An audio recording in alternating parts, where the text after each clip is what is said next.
200 players who shook the conch. Famous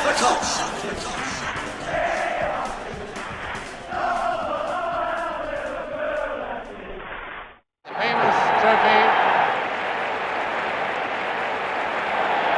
Mr. Follows next to Her Majesty.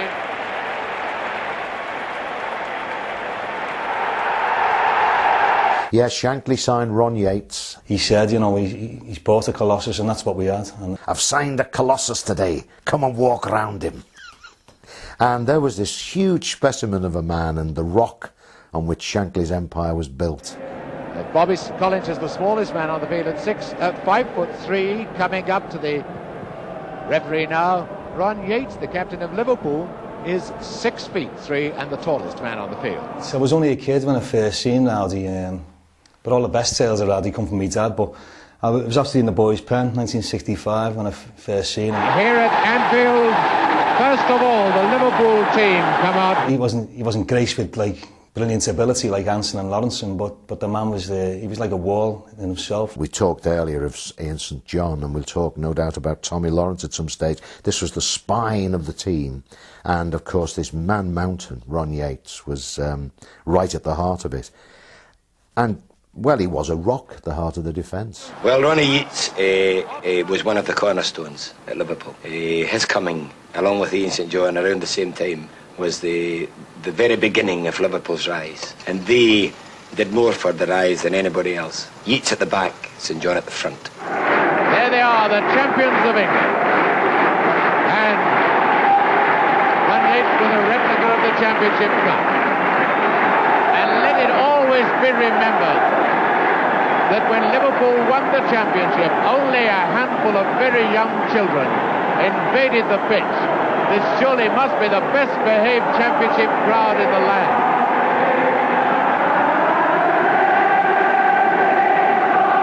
One game against Chelsea and he kicked it off the line. It was like an overhead kick off the line. I mean, it was fantastic the way he did it. Shankly famously spoke about Ron Yeats. I think it was 1964 when he tried the all-red kit for the first time. When Shanks decided a psychological masterstroke to switch to all red from red and white, he actually got this all-red kit and asked Ron to model it. And the press were assembled at the bottom of the staircase in the foyer at Anfield, and he says, "OK, Ron, come down now." And Ron had to walk down the stairs like a Paris model down the catwalk, wearing the all-red strip. And he says, "That's what they're going to be wearing tomorrow night against Anderlecht. It'll put the fear of God in them." That image of seeing him picking up the FA Cup in '65, I mean, what it meant to this club. You know, Ron Yeats getting his hands on that FA Cup, the first time we'd ever won it. And it's easy now, 5 European Cups on, maybe for people to think, well, FA Cup, you know. But you speak to people of that era and they will still say that that's possibly the most sort of important, ground-shaking moment in the history of this club, was that FA Cup. It really mattered that we hadn't won it. You know, we even said that the Liver Birds would fly away or something if we won it. It became almost like folklore we hadn't won it. So when you saw Ron Yeats pick it up, big rowdy Yeats, that was great. I wonder how many thousands were there. 200, 300, 500,000? One could only guess as Ron Yeats led his triumphant 11 on their conquering hero's ride through the tumultuous crowds of Liverpool.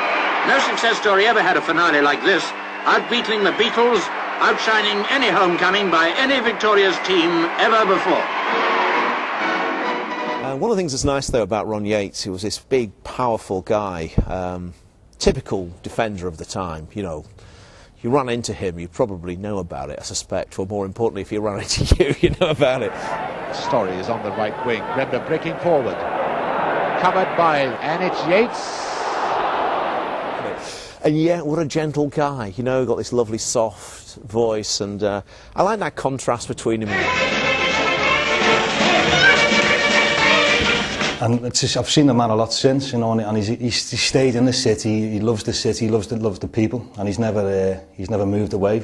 And every time I see him, he's in good spirits and he's looking well now. He looks well now as he did then. The Colossus, Ron Yeats, assured of his place in the Anfield pantheon of greats.